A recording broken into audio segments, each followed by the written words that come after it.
Good afternoon and welcome to the DFS Army YouTube channel. I am Razzle11 and you can find me on X at Razzle11Grinds. We're going to take a look at some pitching for today, the 3rd of August. It is Saturday. We do have a 10-game main slate. Uh, wasn't able to get this video put together prior to the early slate starting, but that's all right. That was just, I believe, a 4-gamer. Or a 3-gamer. I'm not really even sure. But we're going to focus on pitching on this 10-game slate. Reminder, this is a first look video at the pitching options. I will be looking at DraftKings as that is where a majority of my action is. I do not believe we have any weather to worry about. So let's take a look at the options on this slate. At the top, we get Jack Flaherty making his LA Dodger debut, taking on an Oakland team that he struggled with in one start earlier this year. It's really tough to look at his home road splits right now, but you do have to consider that basically every start that he's going to make with the Dodgers is more of a road start for him, and he's been at his best on the road. So this does fall into kind of the road category.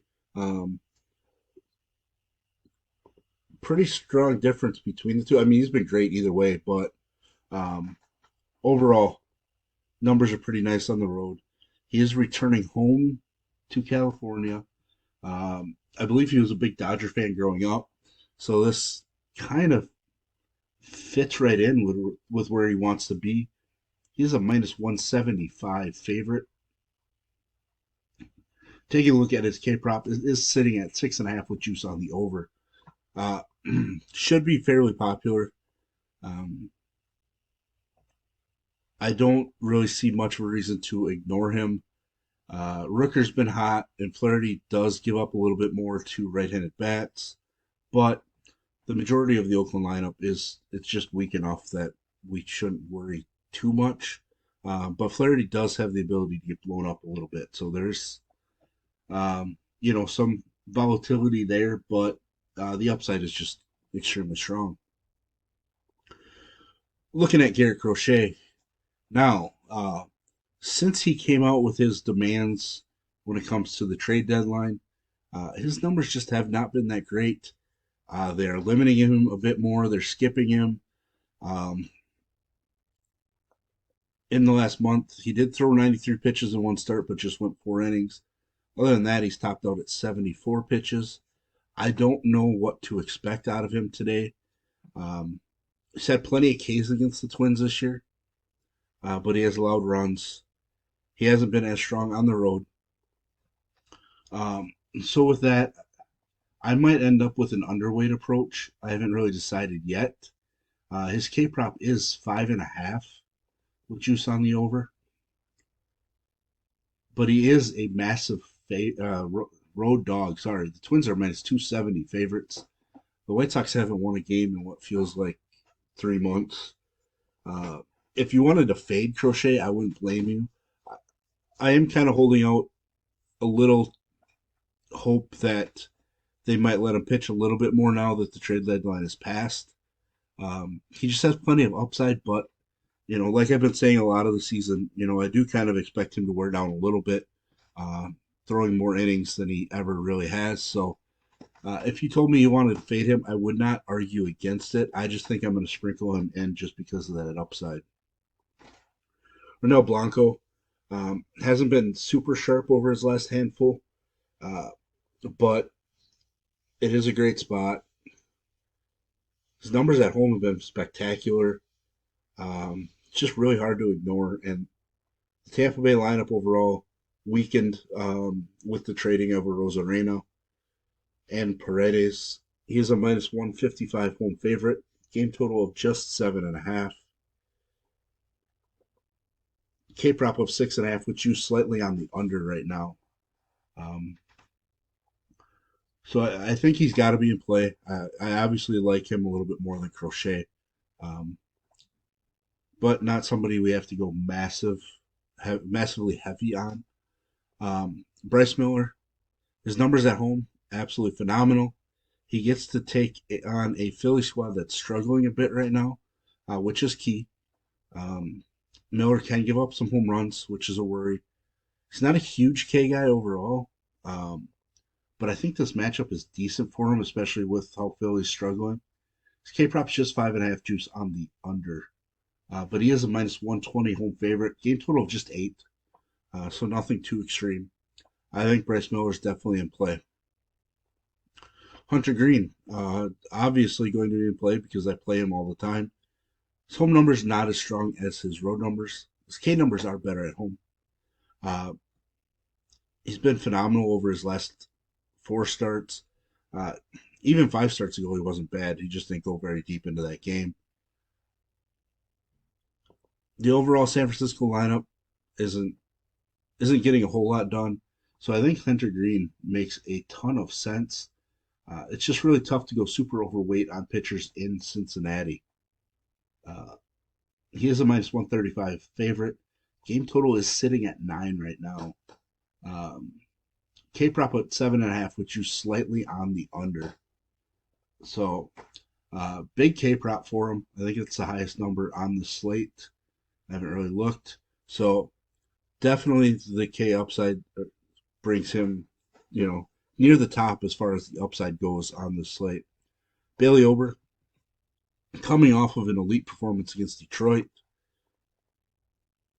has made 2 starts against the White Sox, one not so good start and one solid start. Um, Pitching at home where he's been much better. Did mention that the Twins are massive favorites, and his K prop is sitting at 6.5, which juiced very slightly on the under. I expect Ober to be pretty popular at this price point on the slate. Tanner Houck, I think I'm interested in, but he hasn't looked overly sharp. I just think there's plenty of upside. He's been pretty strong on the road. The overall Seattle lineup isn't exactly tearing it up. He just needs to be careful with Seager and Semien a little bit, but I think there's upside in him, so I do want to include him. Soriano's one that I've struggled putting my finger on here. I did look a little bit at him beforehand. His home numbers aren't very good. He's a reverse splits guy, which is interesting because I would think a majority of the Mets lineup is probably left-handed. Um, so maybe we need to consider him. I'm just really torn right now.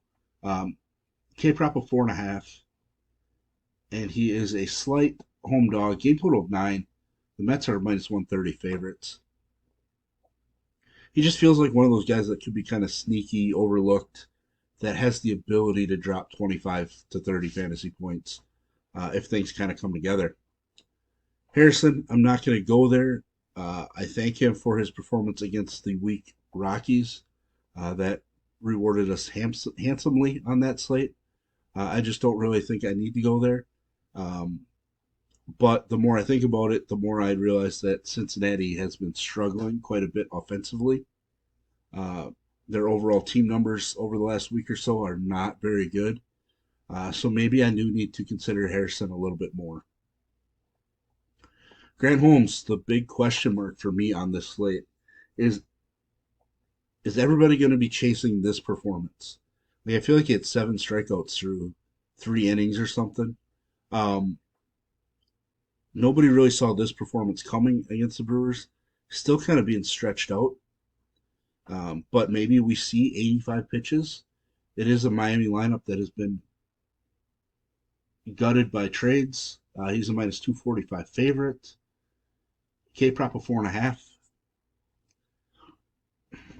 I'm afraid that people are just going to flood to him and his ownership is going to skyrocket as an SP2 on this slate. So if it gets super high, I might go with an underweight approach. So I'm really curious at what it's going to look like. Uh, Corey Bradford had interested me earlier this year, but he just hasn't looked good in his return from the IL, so I'm going to pass there. Eflin, not really.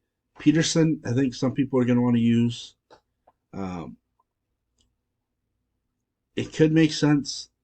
I think I might pass um, and use a couple of the Angel bats against him. A couple of the guys hit left-handed pitching pretty well, so I'm kind of looking that way. The only other guy down here that I'm considering, and it's a little dirty, but it's the fact that he's facing Colorado, is Martin Perez. We have to go back to April to see a performance that I would call GPP winning, where he dropped 26.5 fantasy points without getting the W. Gets the W there, he's over 30, approaching 31. It's not somebody I'd want to go super heavy on. K-prop of 4.5 with juice on the over, which seems strong for him, but he is a minus 205 favorite in this game, so I think he's somebody we can sprinkle in. I don't think the odds of him hitting a 25 fantasy point performance are overly high, but if the field comes in at 8 to 12%, I have no problem getting around 15% in my MME pool. But there we have it. There's the first look at pitching on the slate. If you enjoy what I bring to you, please hit the like button, hit the subscribe button, turn the notification bell on. Get the alert anytime we drop videos here at DFS Army. If you want to join us and get access to our coaches, tools, sheets, Discord, etc., I will put links in the description below. You can use promo code RAZ, that's R-A-Z, for 10% off monthly. And as always, best of luck, everybody.